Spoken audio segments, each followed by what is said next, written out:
Après l'Algérie, la CAF pointe le couteau dans le dos du Maroc. Oui, tu as bien entendu, sur TikTok, les images font déjà le tour du monde. À l'occasion de la Coupe d'Afrique des Nations féminines actuellement en cours au Maroc, la CAF a provoqué un choc politique et médiatique en diffusant une carte officielle du royaume sans Sahara occidental. En effet, la CAF a refusé de reconnaître la souveraineté du Maroc sur le Sahara occidental. Cette décision, bien que purement visuelle en apparence, est lourdement chargée de symboles géopolitiques.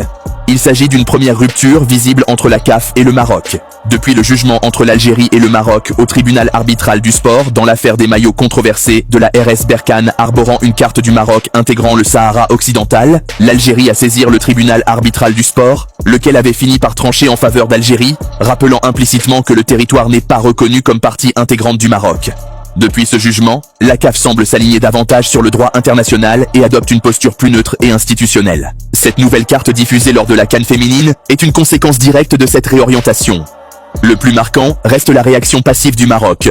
Ni protestation officielle, ni retrait de la vidéo. La chaîne marocaine Ariadia, qui diffuse le tournoi, s'est contentée d'un communiqué précisant qu'elle ne faisait que retransmettre le signal officiel fourni par la CAF, sans possibilité de modification. Ce silence est perçu par beaucoup comme un aveu d'impuissance face à une réalité géopolitique que même le football ne peut plus ignorer. En acceptant de diffuser une carte sans le Sahara occidental, le Maroc accepte implicitement une vérité que ses adversaires politiques, notamment l'Algérie met en avant depuis des années, celle d'un territoire toujours en quête d'autodétermination. La CAF par ce geste ne fait qu'entériner un constat juridique et politique largement reconnu sur la scène internationale.